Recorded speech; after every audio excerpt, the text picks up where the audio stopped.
Queridas amigas, queridos amigos, mi nombre es Julio Mendívil, soy catedrático principal de la Universidad de Viena, ciudad en la que radico.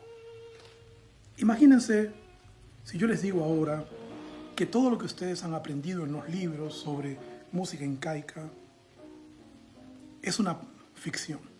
Seguramente ustedes dirían, ¿cómo es posible? Nos han engañado. Los historiadores no han hecho bien su trabajo.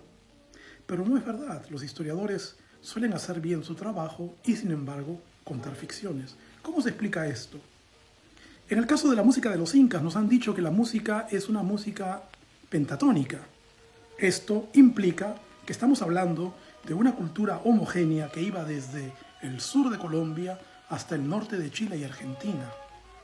Sin embargo, cuando uno va a las fuentes históricas, cuando uno estudia las crónicas de Indias, encuentra una gran diversidad musical a lo largo del imperio de los incas.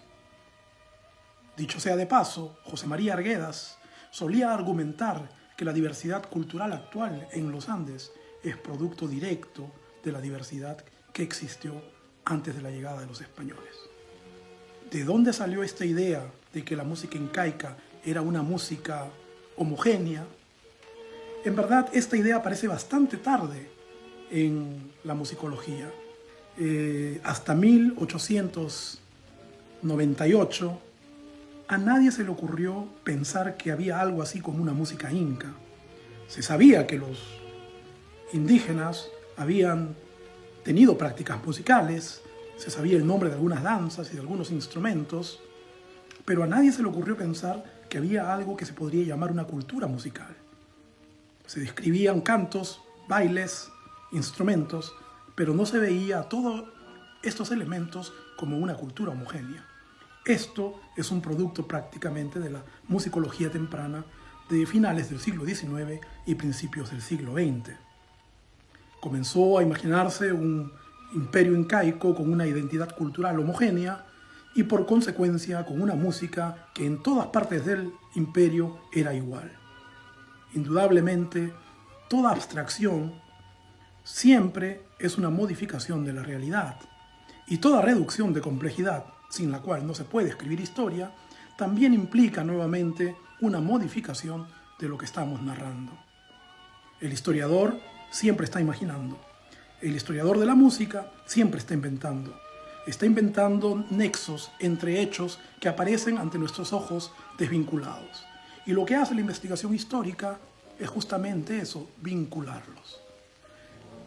Desde la filosofía de la música y desde la filosofía de la historia se separa entre el proceso de investigación y el proceso de representación de lo que se ha investigado.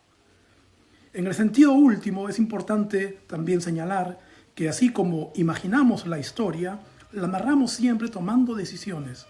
Puedo contar la misma historia como si fuera una comedia, o puedo contar la misma historia como si fuese una tragedia. Puedo contar la conquista musical del imperio de los incas como si fuera una gran tragedia llena de dolor, o puedo burlarme de ello poniendo a las culturas indígenas como culturas primitivas y deficientes. El hecho de poder escribir la historia me da la potestad justamente de tomar estas decisiones. Y en ese sentido podemos decir que toda explicación histórica siempre es una ficción. Esto es lo que yo trato de explicar en el último libro que he publicado, en el cual analizo 60 años de musicología sobre los Andes. El nombre del libro es Cuentos Fabulosos y me parece que es muy importante repensar la música del Perú, repensar la historia de la música peruana, sobre todo leyendo críticamente sus fuentes, que es lo que yo intento proponer en este grupo. Me parece que es urgente para entender mejor nuestro país, pensarlo como un país diverso, históricamente diverso y que tiene que mantener esa diversidad.